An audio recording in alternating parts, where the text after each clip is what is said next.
नमस्कार. मी विजयाज रेसिपीमध्ये आपलं स्वागत आहे. आज केलेले आहे मी मेथीचे लाडू. मेथीचे लाडू म्हटलं की नाव ऐकूनच बरेच जण नाक मुरडतात. नाही बाबा, हे तर खूप कडू लागतात असं म्हणतात. पण बिलकुल कडू न होणारे असे मेथीचे लाडू मी ज्या पद्धतीने केले आहे त्या पद्धतीने तुम्ही करून पहा. मी याच्यामध्ये 25 प्रकारचे पूर्ण जिन्नस, औषधी गुणधर्म असलेले घातलेले आहे. त्यामुळे रोगप्रतिकारक शक्ती वाढवणारे असे हे अमृतासमान गुणधर्म असणारे हे लाडू आहे. तर तुम्ही व्हिडिओ न स्किप करता संपूर्ण पहा, म्हणजे संपूर्ण रेसिपी तुम्हाला कळेल आणि तुम्ही पण या पद्धतीने औषधी गुणधर्म असलेले लाडू खाऊन बघा. यामध्ये मी 25 असे जिन्नस घातलेले आहे की ज्यामध्ये अश्वगंधा, शतावरी हे सुद्धा आहे. तर चला रेसिपीला सुरुवात करूया. तर मेथीचे लाडू करण्याकरिता मी 1 वाटी मेथी घेतली आहे आणि ती मेथी छान मंद आचेवर थोडीशी गरम करून घ्यायची आहे. खूप भाजायची नाही आहे आपल्याला. थंडीचे दिवस आहे, मेथी थंड राहते म्हणून ती थोडी गरम करून घ्यायची आहे. गरम केल्यामुळे त्याची पावडर छान व्यवस्थित होते, त्यामुळे फक्त गरम केलेली आहे. हातामध्ये घेऊन पाहायचं, पावडर गरम झाली की ती काढून घ्यायची आणि मिक्सरच्या जारमध्ये टाकून त्याची बारीक अशी पावडर तयार करून घ्यायची आहे. जाडसर पावडर नको आहे आपल्याला, एकदम पिठी या प्रकारे पावडर करून घ्यायची. ही मिक्सरच्या जारमध्ये केलेली पावडर एका भांड्यामध्ये काढून घ्यायची आणि संपूर्ण छान त्याला परत एकदा छान मिक्स करायचं आणि 1 कप दूध त्यामध्ये घालून घ्यायचं. 1च कप दूध घालायचं. एवढंच घट्टसर हवं आहे आपल्याला, एकदम पातळ नाही, खूप दूध नाही घालायचं. अशा प्रकारे केलेले लाडू दूध घालून मेथीची पावडर भिजवून केलेले लाडू 3 महिन्यापर्यंत आपण खाऊ शकतो. 3 महिने टिकते. पण याच ठिकाणी अशाच प्रकारे दुधाच्या ऐवजी जर तूप टाकून लाडू केले तर ते आपण वर्षभर खाऊ शकतो. तर हे दूध टाकून मी 8 ते 10 तास हे भिजवून घेतलेलं आहे. रात्री भिजवलं, सकाळी 8 ते 10 तास झाल्यानंतर हे अशा प्रकारे होतं. तर ते छान पूर्ण मिक्स करून घ्यायचं. हाताच्या साहाय्याने ते सुटं करून घ्यायचं आणि मिक्सरवर लावून मी इथे मिक्सर चालू बंद असा करत जाऊन असा रवा तयार करून घेतलेला आहे. मिक्सरवर असं केलं की छान सुटा असा मेथीचा रवा तयार होतो. अशा प्रकारे मेथी भिजवून ठेवाल तर बिलकुल हा लाडू कडू होणार नाही. तर पाहू शकता किती छान असा मेथीचा रवा झालेला आहे. याला बाजूला ठेवून देऊया. आता हे अर्धा किलो म्हणजे 500 ग्राम एवढं खजूर आहे, पेंड खजूर, ते घेतलं आणि त्याच्या बिया काढून घेतल्या मी आणि त्याचे तुकडे करून घेतले. हे सुद्धा खजूर मिक्सरवर फिरवून याची पेस्ट बारीक अशी करून घ्यायची आहे. संपूर्ण पेंड खजूरची मी अशाच प्रकारे पेस्ट ही करून घेतलेली आहे. थोडं मिक्सर चालू बंद करून हळूवारपणे ही पेस्ट करा, नाहीतर मिक्सर खराब होतो. तर ते पण बाजूला ठेवूया. आता गॅसवर कढई ठेवली आणि कढई गरम झाली की त्यामध्ये मखाना घातला. मखाना असा मोठ्या थोड्या बाऊलनी मी बाऊलभर घेतलेला आहे.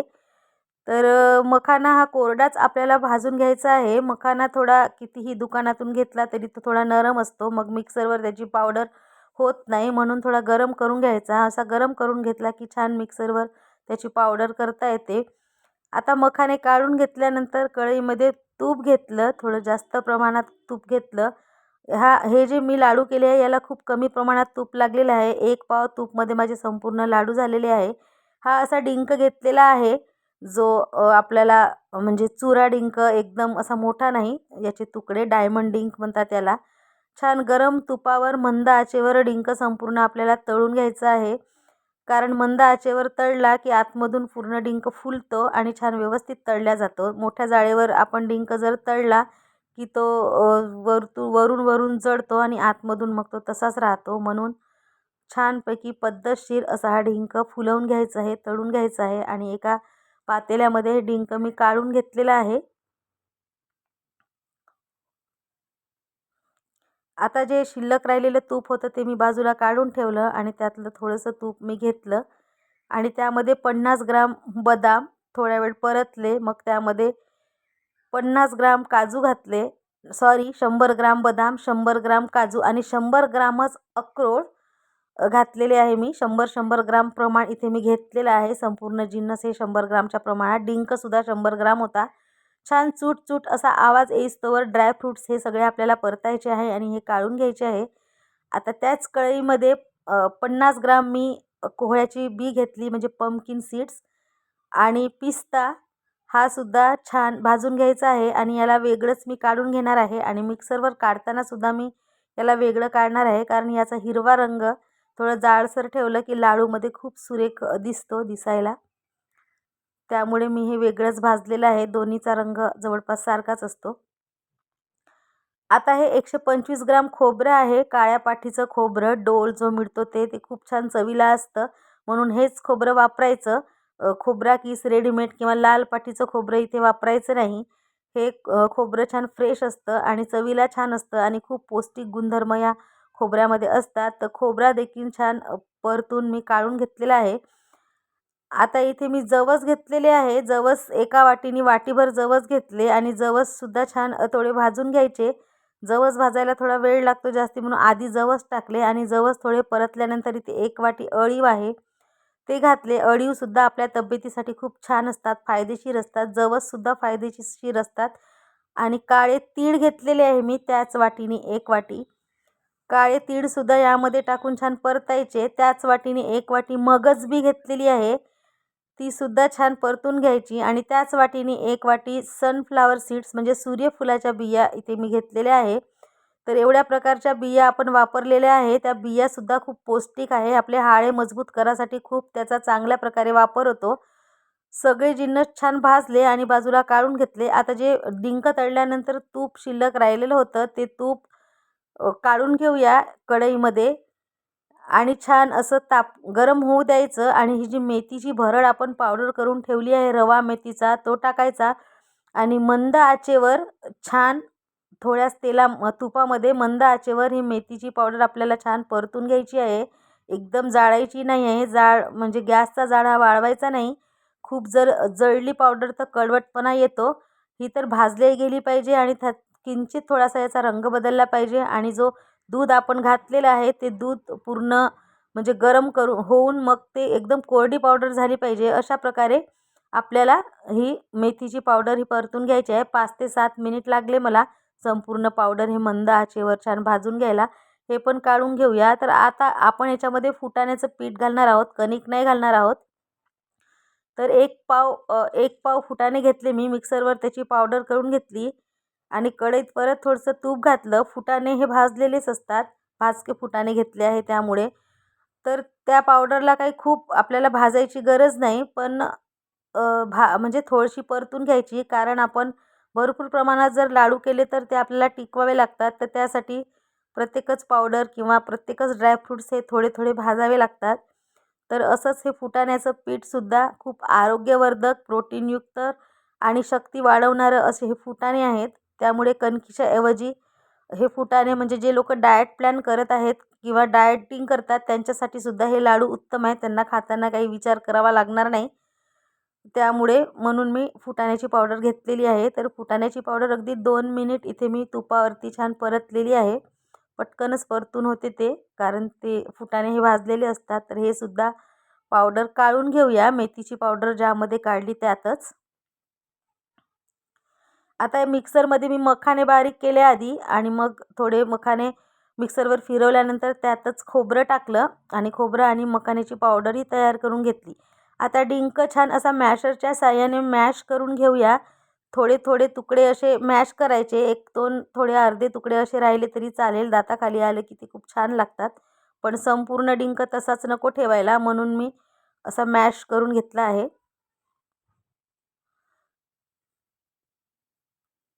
डिंक आता मॅश करून झालेलं आहे. एका वाट्यामध्ये स्टीलच्या पातेल्यामध्ये मी हे सगळे जिन्नस मिक्स करून घेणार आहे. तर त्यातच हे जे खोबरं आणि मखाण्याची पावडर आहे ती पण घालून घ्यायची. प्रत्येक जिन्नस हे टाकल्यानंतर आपल्याला छान मिक्स करायचं आहे. प्रत्येक वेळीस मिक्स करत जायचं, कारण सगळेच पदार्थ एकजीव झाले पाहिजे आणि संपूर्ण मिक्स झाले पाहिजे. म्हणून एक जे जिन्नस आहे ते टाकत जायचे आणि चमच्यानी व्यवस्थित मिक्स करत जायचं. याची काळजी घ्यायची. तर आता हे भाजलेली मेथीची आणि फुटाण्याची पावडरसुद्धा मी टाकून घेतलेली आहे.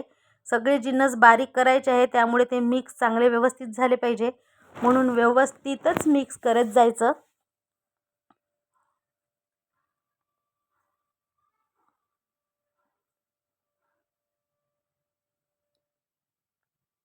थोडं डिंक असं फोडला तरी चालते. आता मिक्सरच्या पॉटमध्ये हे तीळ, जवस आणि सगळ्या प्रकारचे सीड्स म्हणजे बिया ज्या घेतल्या होत्या आपण त्या टाकून घेऊया. त्याची पावडर करायची आहे आपल्याला. त्यातच थोडंसं जायफळ आणि 4 ते 5 विलायची टाकून आपण त्याची पावडर करून घेतली आणि ते सुद्धा पावडर त्याच पावडरमध्ये सगळे मिक्स करायचे. एक एक जिन्नस बारीक करायचे आणि त्यात मिक्स करत जायचं. हे सुद्धा पावडर टाकल्यानंतर छान व्यवस्थित मिक्स करायचं. आता सगळे ड्रायफ्रूट्स काजू, बदाम आणि अक्रोडचं प्रमाण थोडं जास्त घेतलं तरी चालते. सगळे हे चालू बंद मिक्सर करून पावडर करायचं आहे आपल्याला. खूप स्पीडनी मिक्सरवर पावडर करायचं नाही, त्याचं तेल निघतं.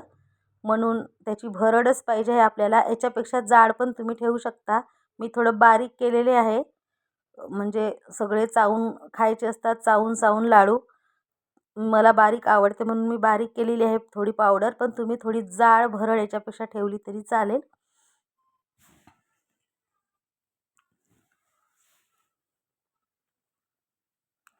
छान असं मिक्स करत जायचं. आता हे पिस्ता आणि कोहळ्याच्या बिया आहे, पंपकिन सीड्स. याचा रंग खूप सुरेख दिसतो लाडूमध्ये, म्हणून हे वेगळेच मी म्हणजे याची भरड केली आहे. थोडी जाडसर केलेली आहे, कारण ते दिसायला लाडूमध्ये खूप छान दिसतात. खूप आवडतात मला असं म्हणजे रंग त्याचा, म्हणून ती पण पावडर संपूर्ण मिक्स करून घेतली.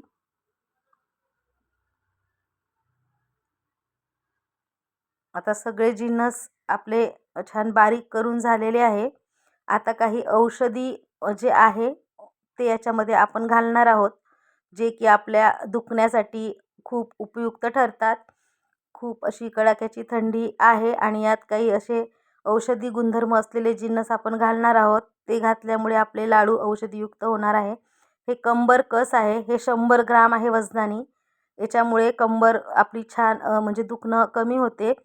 आणि 50 ग्राम सुंठची पावडर इथे मी घातलेली आहे. पिपरी आणि काळी मिरीची पावडर 10-10 ग्राम ते पण बारीक करून इथे घातली आहे. ही अश्वगंधाची पावडर आहे. अश्वगंधा शरीरासाठी खूप आवश्यक म्हणजे छान आहे. त्याच्याने खूप आपली रोगप्रतिकारक शक्ती वाढते. आणि शतावरी पावडरने खूप आपल्याला अशी म्हणजे शक्ती येते, ताकद वाढते. म्हणून हे औषधी गुणधर्म असणारे 4 आपण वस्तू याच्यामध्ये घातलेले आहे. सर्दी, खोकला, पळस, थंडीमुळे या सगळ्या आजारांपासून ह्या पावडर आपले संरक्षण करते. त्यामुळे आपण ह्या पावडर घातल्या. ह्या पावडर घातलेले लाडू वयोवृद्धापासून तर पुरुषांना, मुलांना सगळ्यांना तब्येतीसाठी खूप म्हणजे आवश्यक आहेत आणि याचा चांगलाच म्हणजे परिणाम होईल. त्याच्यामुळे हे पावडर घातलेले लाडू तुम्ही सगळ्यांना द्या. आता कढईमध्ये तूप घेतले थोडंसं आणि अर्धा किलो गूळ घेतला मी. एवढ्या लाडूसाठी पुरेसा आहे अर्धा किलो गूळ, कारण तर अर्धा किलो इथे आपण खजूर पण घेतला आहे, ते पण गोड असतं.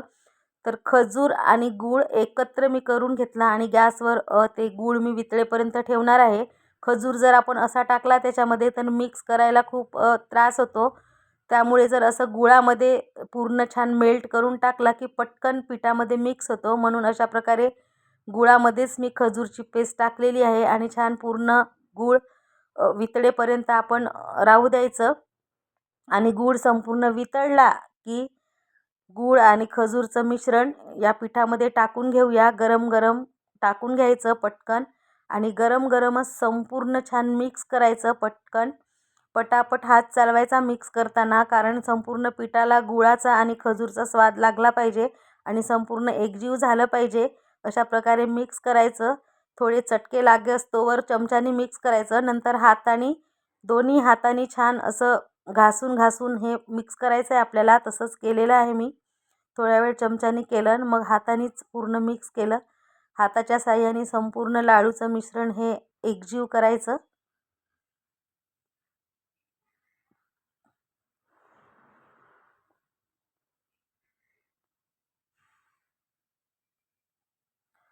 बघू शकता संपूर्ण मिश्रण हे छान मिक्स झालेलं आहे.